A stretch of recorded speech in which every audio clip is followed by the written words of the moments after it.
Hello everyone, welcome back to our channel success sutras. ఎలా ఉన్నారు అందరూ? ఈరోజు మన టాపిక్ డైలీ రొటీన్ ఇంగ్లీష్. ఈ వీడియోలో మనం స్పోకెన్ ఇంగ్లీష్ క్లాసెస్ వినకుండానే ఇంగ్లీష్లో ఒక డే మొత్తం ఈజీగా ఎలా మాట్లాడాలో చూద్దాం. మనం చాలాసార్లు ఇంగ్లీష్ నేర్చుకొని మాట్లాడాలంటే స్పోకెన్ ఇంగ్లీష్ క్లాసెస్లో జాయిన్ అయ్యి అందులో tenses, simple present tense, past tense, past participle, sentence స్ట్రక్చర్స్తో కన్ఫ్యూజ్ అవుతుంటాం. కానీ ఆఖరికి ఏం నేర్చుకోలేం. అవన్నీ వినేసి వాటిని అమలు చేయలేకపోతాము. సో ఈ వీడియోలో మనం అలాంటి టెన్సెస్, సెంటెన్స్ స్ట్రక్చర్స్ గురించి తెలుసుకోకుండానే కంటిన్యూస్గా వన్ డే మొత్తం ఇంగ్లీష్లో ఎలా మాట్లాడాలో చూద్దాం. ముందుగా మనం ఒక రోజు మొత్తంలో కామన్గా చేసే పనులని గుర్తిద్దాం. Brush, bath, eat, watch, listen, read, study, learn, sleep, work, wash. సహజంగా మనం అన్ని డేస్లో ఇలాంటి యాక్టివిటీసే చేస్తుంటాం. అందుకే నేను ఇవి ఎగ్జాంపుల్స్గా తీసుకుంటున్నాను. ఈ యాక్టివిటీస్ అన్నీ సేమ్ డే ఆర్ ప్రెజెంట్ చేస్తున్నాం కాబట్టి ఈ యాక్టివిటీస్ అన్నిటికీ వెనక ఐఎన్జీ యాడ్ చేద్దాం. వీటినే మనం మన స్పోకెన్ ఇంగ్లీష్ క్లాసెస్లో ప్రెజెంట్ టెన్స్ అని వింటుంటాం.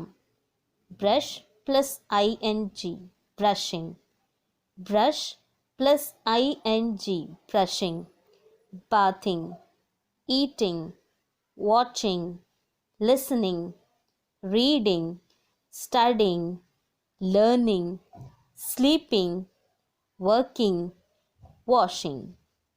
వీటిని మనం డైలీ ఎలా యూజ్ చేయాలో చూద్దాం. మీరిప్పుడు 6 AM లేచారని అనుకుందాం.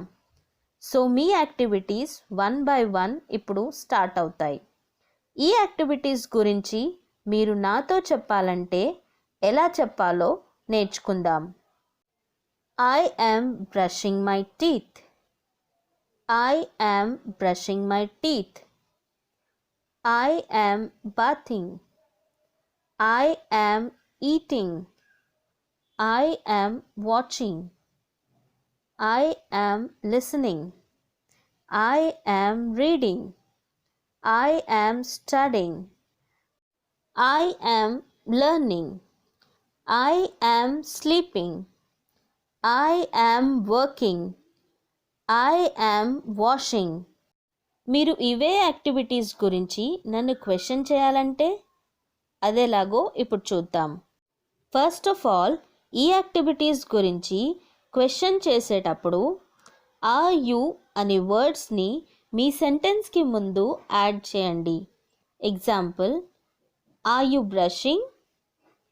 Are you bathing? Are you eating? Are you watching? Are you listening? Are you reading? Are you studying? Are you learning?